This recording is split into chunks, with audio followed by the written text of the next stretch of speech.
बाप की अजमत अजरूए बाइबल, ये आज का मौजू है। और ज़बूर 103 और उसकी 13वीं आयत मुकद्दसा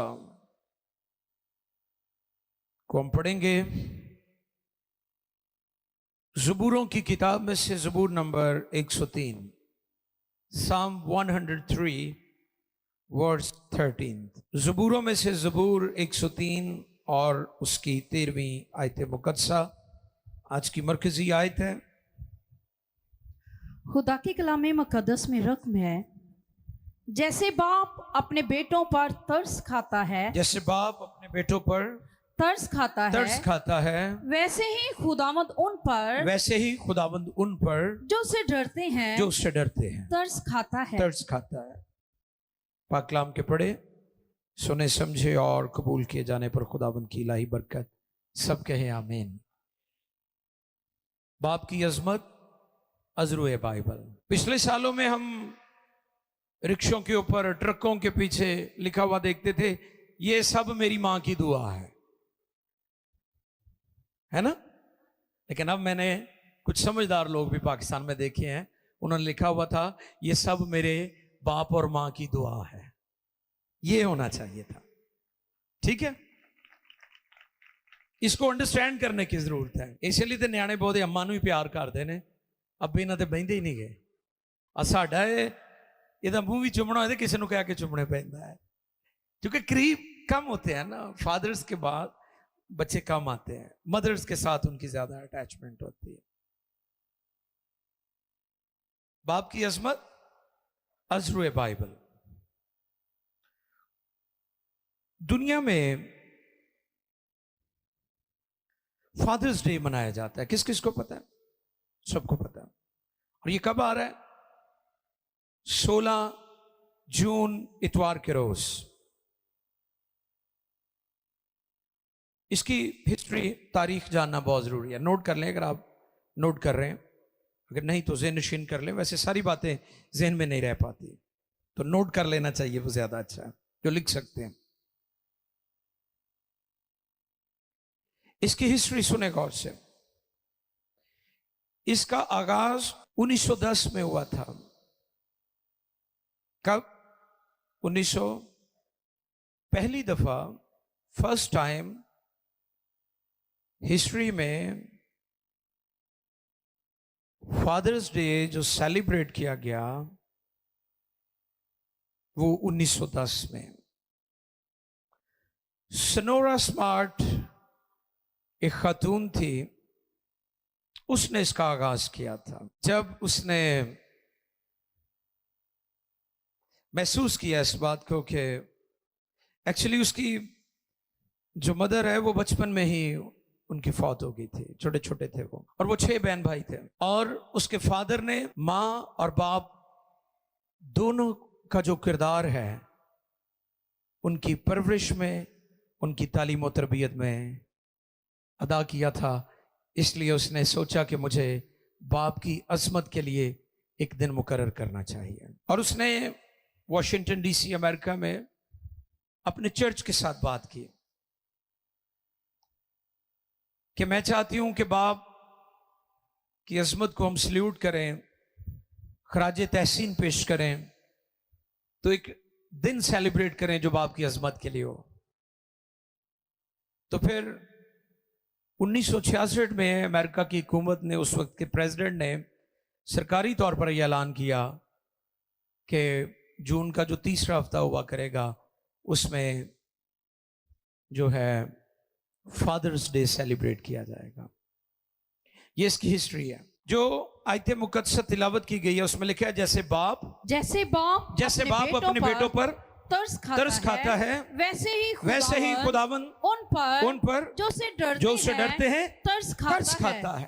थैंक यू। एक पैगाम मैंने दिया था कि खुदा अपने अंदर पितराना मोहब्बत रखता है। मदरहुड, फादरहुड, यानी मां का प्यार भी और बाप की शफकत भी खुदा अपने अंदर रखता है। और आज हम सीखेंगे कि वो सिर्फ जो खुदा कादर मुतलिक, जो हमारा आसमानी बाप ही है। और ये बहुत बड़ा एहसास है हम मसीहों के लिए कि हम खुदा को बाप कहते हैं। और ये एजाज, ये इस्तेकाक हमें यीशु मसीह के वसीला से मिला है, उस पर ईमान लाने के बाइस। अब यहां पर खुदा और बाप दोनों में एक कॉमन क्वालिटी, एक मुश्तरका सिफ्त पाई जाती है, और वो कंपैशन है, तरस है। कौन सी चीज है? शाबाश, कौन सी चीज? ये तरस खुदा के अंदर भी पाया जाता है, और ये तरस जो है बाप के अंदर भी पाया जाता है। बाप महज ये नहीं कि वो कमाता है और कमाने के बाद अपने बच्चों की खुराक या लिबास या रोटी या पानी या कपड़ा, बस यहां तक उसका ताल्लुक या रिश्ता है। और मैं अक्सर ये बात कहता हूं कि औलाद खुदा देता है। कौन देता है? लेकिन औलाद को खुदा जो है मां बाप देते हैं। बाप सिर्फ ये नहीं है, यही तो प्रॉब्लम है कि हमारे जो फादर्स हैं, जो बाप है, बच्चे क्यों उससे दूर रहते हैं? क्योंकि बाप सिर्फ कमाई की हद तक, जरूरतों को पूरा करने की हद तक अपना रोल अदा कर रहा है, जो उसकी दूसरी ड्यूटी है वो अदा नहीं कर रहा। इस वजह से बच्चे बाप से दूर रहते हैं। या वो बच्चे जो फादर्स डे के मौका पर अपने बाप को कोई गिफ्ट ले दे देते हैं, सूट लेके दे देते हैं, या कोई शर्ट ले दी, कोई फूल दे दिए, या कोई भी गिफ्ट देकर ये समझते हैं कि हैप्पी फादर्स डे। अब मैंने अपने बाप को जो फादर्स डे है वो मैंने विश कर दिया। कलाम में क्या लिखा है? हुक्म मानना कुर्बानी चढ़ाने से बेहतर है। बहुत सारे लोग ये कहते हैं कि जी मैं अपने फादर की, मैं अपने बाप की बड़ी इज्जत करता हूं। और याद रखें, अगर आप अपने बाप की ताबे फरमानी, फरमाबरदारी नहीं करते तो फिर आप उसकी इज्जत भी नहीं करते, क्योंकि जिससे आप मोहब्बत करते हैं उसका आप कहना भी मानते हैं, उसका आप हुक्म भी मानते हैं। कलाम खुदा में क्या लिखा है? बच्चों को क्या कहा गया है? कि अपने माँ बाप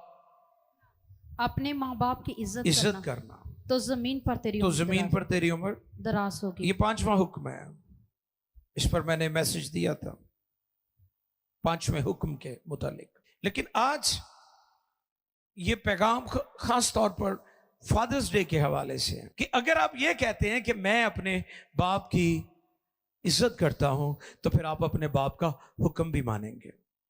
इस पर मैंने एक थॉट शेयर किया था कि वो बच्चे जो लालची, खुदगर्ज, खाऊ होते हैं, वो जब बाप बाहर से आता है उसके हाथों की तरफ देखते हैं कि उसके हाथ में कौन से शापर हैं खाने पीने वाली चीजों के। लेकिन जो अच्छे और फरमाबरदार बच्चे हैं वो बाप के मुंह की तरफ देखते हैं कि मेरा बाप मुझे कोई हुक्म देगा, मुझे पानी पीने के लिए कहेगा कि पानी पिलाए, या खाने के लिए कहेगा, वो उसके हुक्म के ताबे रहते हैं। इसी तरह बहुत सारे लोग जो खुदा को आसमानी बाप कहते हैं वो खुदा के हाथों की तरफ देखते हैं, लेकिन जो ताबे फरमा है, जो फरमाबरदार हैं, वो खुदा के मुंह की तरफ देखते रहते हैं कि खुदा ने मुझे कौन सा हुक्म दिया है। इस बात को समझने की जरूरत है। आज के दौर का जो बाप है उसके लिए मेरा मैसेज है कि आप सिर्फ बच्चों की परवरिश ही ना करें, बल्कि उनकी तरबियत भी करें। परवरिश तो जानवर भी करते हैं अपने बच्चों की। आप किसी भी जानवर को देख लें, चौपायों में, परिंदों में, परवरिश तो वो भी करते हैं, लेकिन शायद तरबियत का इस्तेकाक सिर्फ खुदा ने इंसान को दिया है कि इंसान अपने बच्चों को तरबियत कर सकता है। उनको सिखा सकता है। ठीक है, रोटी, कपड़ा, मकान, जूती, पानी, बाकी जरूरतें, स्कूल, बैग, बुक्स, सब कुछ ठीक है। लेकिन बहुत सारे जो फादर्स हैं, उनकी शख्सियत या उनकी जिंदगी में जो गैप्स हैं, जो सिर्फ खुदा का कलाम पूरा कर सकता है, उसको नजरअंदाज कर देते हैं। बाप लीडर है, बाप फाउंडेशन है घर की। बोले मेरे साथ, बाप लीडर है। यहां पर एक बात बहुत जरूरी है जो मैं आपकी खिदमत में करना चाहता हूं। कुछ अरसा से बहुत सारे शैतान ने खानदानों पर, रिश्तों पर अटैक्स किए हैं, हमले किए हैं। खासतौर जो बाइबल मुकद्दस का पैटर्न है, जो बिब्लिकल पैटर्न है, उस पर शैतान ने अटैक्स किए हैं। और ये अटैक्स जो हैं मगरब की तरफ से, वेस्ट की तरफ से आए हैं। और मैं अक्सर ये बात कहता हूं कि बाइबल के मुसन्निफीन एशियन थे। बाइबल मुकद्दस अमेरिका, यूरोप में नहीं कलम बंद हुई, ये एशिया के अंदर, मिडिल ईस्ट के अंदर कलम बंद हुई है। और तमाम बड़े बड़े अजीम अंबिया, बड़ी बड़ी अजीम हस्तियां, उन सब का ताल्लुक मिडिल ईस्ट से था, एशिया से था। और जो खुदा का पैटर्न और खुदा की तरतीब है फैमिली और खानदान के लिए, वही बेस्ट है। और आज मुआशरों में बिगाड़ आ रहा है और इब्लीस खानदानों पर अटैक कर रहा है। बहुत सारी आपने देखे एनजीओज हैं जो बड़ी जोर लगा रही हैं कि साबित किया जाए कि वसीयत में तलाक जो है वो जायज है। लेकिन बाइबल का कानून सुप्रीम लॉ है, क्योंकि ये खुदा का लॉ है। ये दुनिया के किसी भी लॉ से, किसी भी कानून से बालातर है। हम इज्जत करते हैं हुकूमतों की, अदारों की, कवानीन की, लेकिन याद रखें कि जो बाइबल का कानून है वो सबसे उत्तम है। बाप लीडर है, ठीक है। ये बात हकीकत है कि मर्द और औरत बराबर हैं। ऐसी शोर पाया हुआ है ना, ठीक है। ये हम भी इस बात के कायल हैं, बाइबल भी कहती है कि बराबर है। लेकिन सुने, जिन्स के लिहाज से बराबर है, रिश्ते के लिहाज से बराबर नहीं है। रिश्ते के लिहाज से औरत जो है वो अपने शोहर के ताबे है और उसे अपने शोहर की ताबे फरमानी करनी चाहिए। बाप लीडर है, घर का फाउंडेशन है। आज इसको खराब करने की कोशिश की जा रही है। खानदान का लीडर, सरबरा, फाउंडेशन शोहर है, बाप है, आदम है, मर्द है। और जब नाफरमानी हुई तो खुदा ने हवा को आवाज नहीं दी थी। खुदा जानता था कि हवा बहकावे में आ गई है। खुदा ने किसको आवाज दी थी? ऐ आदम, क्योंकि घर का सरबरा आदम है, फाउंडेशन आदम है। फिर मैं ये बात कहता हूं कि वो जिन्स के लिहाज से बराबर है, क्योंकि औरत जो है वो मर्द से निकाली गई है, नारी नर से निकाली गई है। लेकिन रिश्ता जो खुदा ने हस्बैंड एंड वाइफ, मियां बीवी, शोहर और बीवी का जो रिश्ता है, उस लिहाज से औरत को अपने शोहर की ताबे फरमानी करनी चाहिए। और जब पौलुस रसूल ने इसकी टीचिंग दी तो उन्होंने कलीसिया को भी यह बात सिखाई है कि जैसे औरत मर्द के ताबे है, उसी तरह कलीसिया को मसीह के ताबे होने की जरूरत है। मर्द सर है, हेड है, इसी तरह मसीह कलीसिया का सर है, हेड है, और कलीसिया उसका बदन है। ज़बूर 68 उसकी 5वीं आयत, साम 68 5वीं आयत मुकद्दस। खुदा अपने मुकद्दस मकान में जी यतीमों का बाप, हाँ, यतीमों का बाप। ये तसल्ली की बात है कि अगर दुनिया में किसी का बाप नहीं है तो खुदा कादर मुतलक उसका बाप है। और ये बाइबल ने, इंजील ने हमें बात सिखाई है।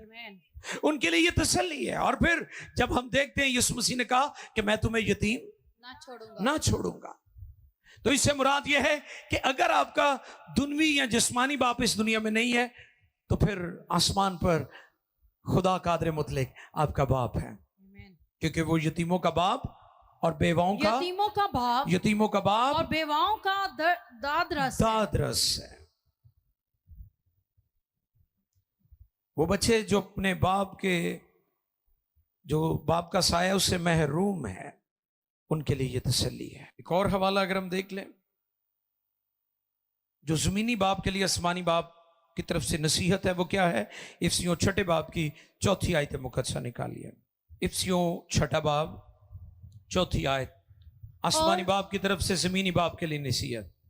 और ए औलाद वालो, तुम अपने फर्जंदों को गुस्सा ना दिलाओ, बल्कि खुदावंद की तरफ से तरबियत और नसीहत दे देकर उनकी परवरिश करो। बहुत शुक्रिया।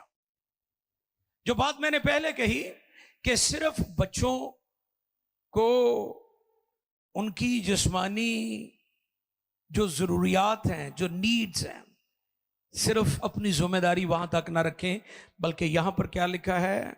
ऐ औलाद वालो, तुम अपने फर्जंदों को गुस्सा ना दिलाओ। यानी अगर कोई बात समझानी है तो उसका एक तरीका है। जिस जगह पर छड़ी का जिक्र है ना, कि छड़ी 2 तरह की होती है।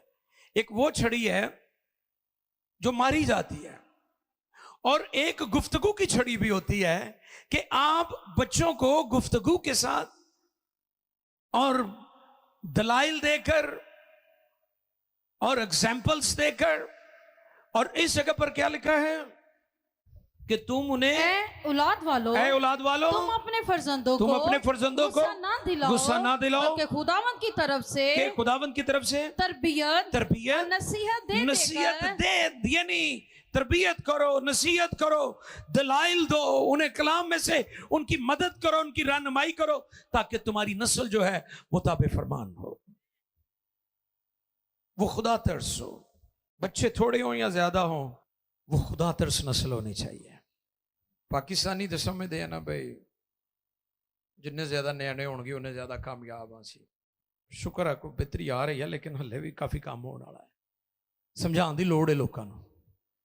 कहणगे नेमतां ने खुदा दियां है 7 मुंडे ने, तो उन्होंने पैरों च किसी भी जुत्ती नहीं, फिर नेमतां तो तुसीं रोलन दे हो फड़ के आपे ही। वो जे 1-2 नेमतां होणगियां तो जुत्ती तो लैके दोगे ना। थोड़ा जिहा समझो इस गल को। है जी 7 पुत्र ने, और दाऊद कहते हैं मैं तेरी किसी नेमत को फरामोश, जब आप उनकी परवरिश नहीं कर पाए, कपड़ा रोटी जरूरतें ना दे सके, पूरी कर सके, तो फिर नेमतें तो फिर रुल गई ना। भूखी नेमतें, महरूम, गलत पॉलिसीज, मकरूज हो जाएंगे, कर्जे के नीचे दब जाएंगे। उन्हें नसीहत दे देकर उनकी तरबियत, उनकी परवरिश करो। और इमसाल 5-6 नोट कर लें, घरों में जाकर पढ़िएगा। और उन्हें उस राह की तालीम दें जिन पर उनको चलना है। फिर कुलसियों 3 बाब की 21वीं आयत मुकद्दसा को भी अगर आप देखें, तो वहां पर भी माँ बाप जो हैं, जो पेरेंट्स हैं, ये भी नोट कर लें आप, कुलसियों 3:21। लेकिन मैं आपके सामने अयूब के खानदान का जिक्र करना जरूरी समझूंगा। अयूब पहले बाब की 5वीं आयत पढ़ दीजिएगा जी। अयूब पुराने अहदनामा में से। और जब उनकी जियाफत के दिन पूरे हो जाते, तो अयूब उन्हें बुलवाकर पाक करता और सुबह को सवेरे उठकर उन सबों के शुमार के माफिक सौक्तनी कुर्बानियां चढ़ाता था। क्योंकि अयूब कहता था कि शायद मेरे बेटों ने कुछ खता की हो और अपने दिल में खुदा की तकफीर की हो। अयूब हमेशा ऐसा ही किया करता था। ये नहीं कि आपने औलाद पैदा कर दी है तो आप उन्हें आजाद कर दें, छोड़ दें। मुझे अक्सर लोग कहते हैं कि जी इस बच्चे को, इस बेटे को, इस बेटी को पैदाइश से पहले ही मैंने खुदा को दे दिया था। दुआ करो पादरी साहब ये खुदा दी खिदमत करें, इन्होंने खिदमत ली महसूस किया है। तो मैं उनको कहता हूं तो फिर मुकद्दसा मरियम और यूसुफ से भी सीखें। उन्हें पता था कि यीशु मसीह खुदा का कलाम, खुदा का कलीमा है और वो दुनिया में एक बड़ा काम करने आया है, खुदा की तरफ से मुकर्रर किया गया है। उन्होंने यीशु मसीह की पूरी हिफाजत की थी। कैसे? यूसुफ ने फरिश्ते से हदायत पाई, उसने फरिश्ते ने पैगाम दिया कि हेरोदिस बच्चों को मरवा रहा है और से कहां लेकर चले जाओ जी, मिस्र। कहां चले गए वो? और उस वक्त जदीद गाड़ियां जो ऐसे आ जाएं वैसे नहीं थी। खुदा ने अगर आपको नेमत दी है, खुदा ने आपको अगर बरकत दी है तो उसकी कदर करना सीखें। मैंने अपने पिछले पैगाम में यह बात सिखाई थी कि आपकी आजमाइश उस वक्त नहीं होती जब नेमतें नहीं है, नौकरी नहीं है, रोटी नहीं है, औलाद नहीं है। आपकी आजमाइश उस वक्त शुरू होती है जब आपको नेमतें मिल जाती हैं। खुदा ने इब्राहिम की पहली आजमाइश नहीं की। आजमाइश ये नहीं थी कि उसके औलाद नहीं थी। आजमाइश खुदा ने उस वक्त उसकी की जब उसे इसहाक जैसा बेटा दे दिया था, और फौरन नहीं की। यह भी बात है, 30 साल लग गए, लगभग 30 इयर्स तक खुदा ने उसकी स्पिरिचुअल मैच्योरिटी का इंतजार किया कि यह पुख्ता हो जाए, मजबूत हो जाए। और आज हम सब अब्राहम को ईमानदारों का बाप कहते हैं क्योंकि वो खुदा के म्यार पर पूरा उतरा था। आपकी आजमाइशें उस वक्त शुरू होती हैं जब आपको नेमतें मिल जाती हैं। आप किसी मकाम पर चले जाते हैं, आपके पास दौलत आ जाती है, आप कामयाब हो जाते हैं, आपके पास कोई ओहदा आ गया, आप किसी बड़ी सीट पर चले गए, आप किसी ऑर्गेनाइजेशन के चेयरमैन बन गए, अगर आपको खुदा ने बहुत ज्यादा सरफराजी दे दी है, आप बहुत मशहूर हो गए, आप समझ लें आपकी आजमाइश शुरू हो गई है। खुदा की नेमतें जब आपको मिल जाती हैं तो फिर आपकी आजमाइश शुरू हो जाती है। अय्यूब अपने बच्चों के लिए क्या करता था? खुदा के हुजूर सौख्तनी कुर्बानियां चढ़ाता था, अपने बच्चों को पाक करता था, अपने बच्चों के लिए शफात करता था। अय्यूब उन्हें बुलवाकर पाक करता। बहुत शुक्रिया। क्या करता? ये काम बहुत जरूरी है आज के बाप के लिए और आज की मां के लिए भी। बच्चों को पाक करें। आप बच्चों को पैदा करके ये नहीं कि सिर्फ उनको छोड़ दें, आपकी जिम्मेदारी बढ़ गई है। अगर आपको औलाद मिल गई है, बेटा मिल गया है, बेटी मिल गई है, तो फिर उसकी खबरगिरी, उसका ख्याल रखना, उस पर नजर रखना आपकी जिम्मेदारी है। यह ना हो कि इलेक्ट्रॉनिक पेरेंट्स, मीडिया उनका बाप या मां बन जाए। आजकल बच्चों का जो मां बाप बने हुए मीडिया बना हुआ है, आप नहीं है, क्योंकि आप उनकी खबर नहीं लेते। आप इग्नोर कर रहे हैं, इग्नोरेंट हैं आप इस हवाले से कि आपने जो बच्चा तंग करता है आप उसे मोबाइल दे देते, उसे गेम्स डाउनलोड करके दे देते हो। मैं यूथियां तो भी हैरान हाँ कि उन्होंने कार्टून बना के साढ़े नियाणियां नूं देते हैं कि कार्टूनां दे ध्यान लगे रहन।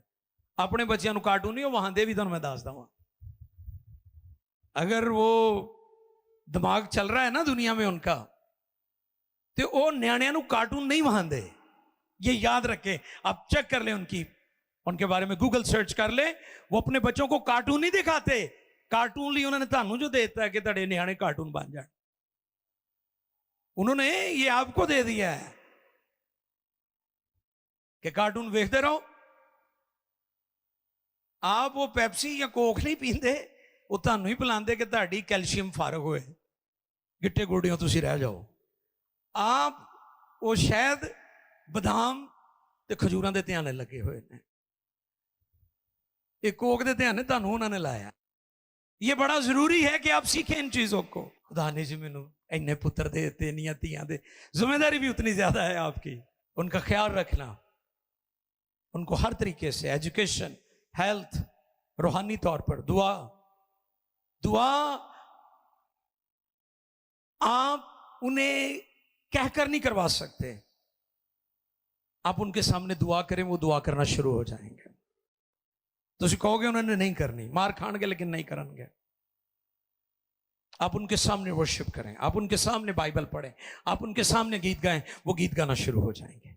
अयूब अपने बच्चों के लिए पूरा फिक्रमंद था वो। और फिर इसी तरह अमाल 21वें बाब की 8वीं और 9वीं आयत में फिलिप्पस मुबश्शिर का जिक्र है, उसकी 4 बेटियों का। घरों में पढ़ लीजिएगा, उसकी 4 बेटियों के बारे में लिखा है अमाल की किताब 21वें बाब की 8वीं और 9वीं आयत में, कि उसकी 4 बेटियां जो हैं नबूवत करती थी फिलिप्पस की। रसूलों के अमाल 21वें बाब में कैसा माहौल होगा घर का, इस पर जरा गौर करें। उस घर का कैसा माहौल होगा? चारों की चारों बेटियां खिदमत में हैं, चारों बच्चे खुदावंद की परस्तिश और खिदमत करते हैं। और जो लोग औरत की खिदमत के खिलाफ हैं, उनके लिए यह पैगाम जरूरी है कि पौलुस रसूल लोग जब वहां पर ठहरी है तो उन्होंने वहां पर उनको मना नहीं किया कि ये बेटियां खिदमत क्यों कर रही हैं। आज तो लोग मना करते हैं ना कि औरत खिदमत नहीं कर सकती, पैगाम नहीं दे सकती।